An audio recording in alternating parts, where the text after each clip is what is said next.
Ever wonder what the single most powerful force in business is? A lot of people would argue it's marketing. And today, we're going to unpack what marketing really is, pulling from some of the most foundational ideas out there. I mean, just look at this. This is what the modern world feels like, right? It's just a wall of noise, a sea of choices, an endless stream of competition all screaming for your attention.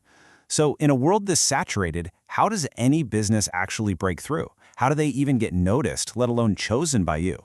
Well, that is the fundamental problem marketing was born to solve. And let's be super clear about the stakes here. We're not just talking about flashy ads or catchy jingles. We're talking about survival and growth. This quote really nails it. At the end of the day, financial success often comes down to marketing ability. You see, marketing isn't just a department. In a lot of ways, it is the business. Okay, so why does this matter so much? Well, if we want to get a real handle on its power, we need a blueprint. And you know what? That blueprint starts with a definition that is, honestly, deceptively simple. All right, forget all the super complex, jargon-filled textbook definitions for a second. At its absolute, most basic core, marketing really just boils down to these three words. It's about finding some kind of human or social need and then figuring out how to fill it in a way that creates value, both for the customer and for the company. That's it. Simple, powerful, and this idea is going to be our foundation for everything else we talk about today. So if you want to meet a need, you got to understand the person who has it, right?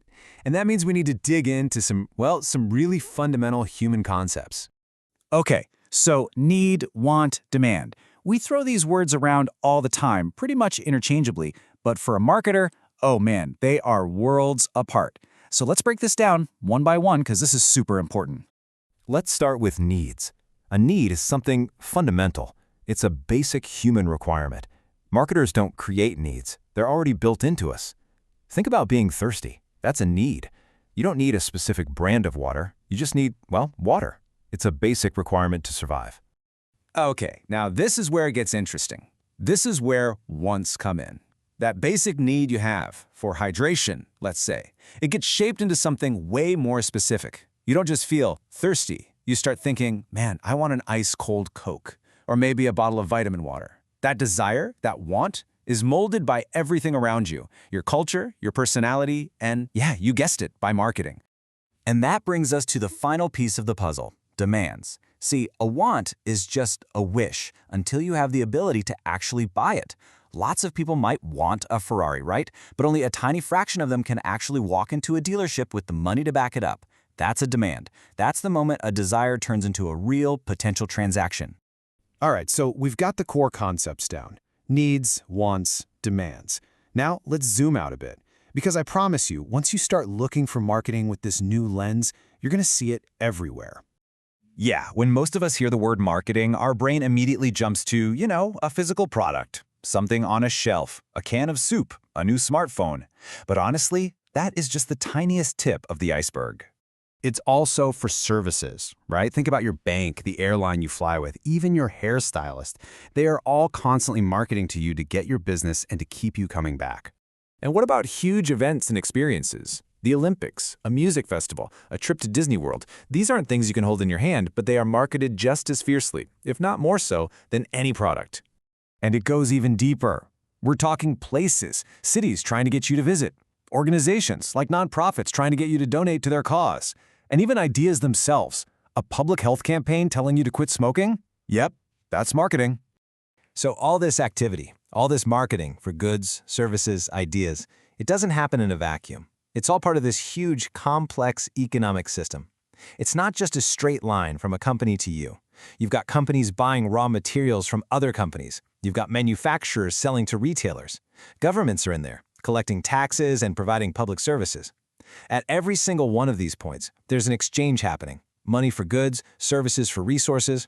It's this massive interconnected web, and marketing is basically the language that helps everyone navigate it. And inside that big web, we can basically break it down into 4 key markets. And this is so important. A good marketer has to know exactly who they're talking to. I mean, think about it. Selling a laptop to a college kid is a totally different ballgame than selling a giant IT system to the government. Right? The audience, the market you're in, completely changes the entire strategy. Okay, so as if navigating that whole complex system wasn't hard enough, the actual ground that marketers are standing on is shifting. The old rulebooks? They're basically being shredded by these huge forces changing our world. There are really three massive forces that are rewriting all the rules. First up, the big one, technology. It has completely changed the relationship between companies and customers. Then you've got globalization. This means your competitor isn't just the shop down the street anymore, they could be on the other side of the planet. And finally, there's this growing demand for social responsibility. We, as consumers, don't just want companies to sell us stuff, we expect them to do good in the world too.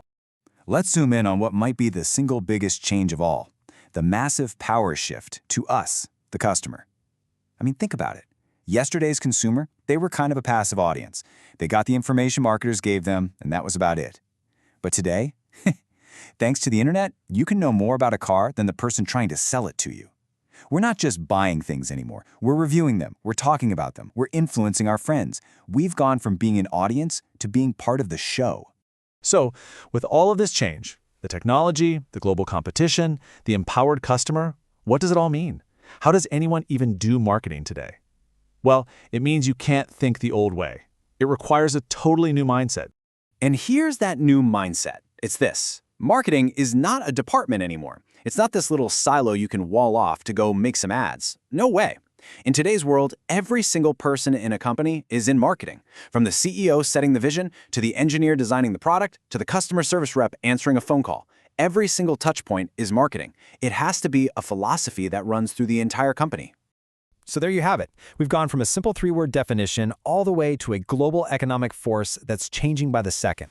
We've covered the what, the why, and the how of marketing in this new reality. So the final question, really, is for you. Now that you have this blueprint, just look around. In your own world, how are you being marketed to right now? And more importantly, how is it shaping the choices you make every single day?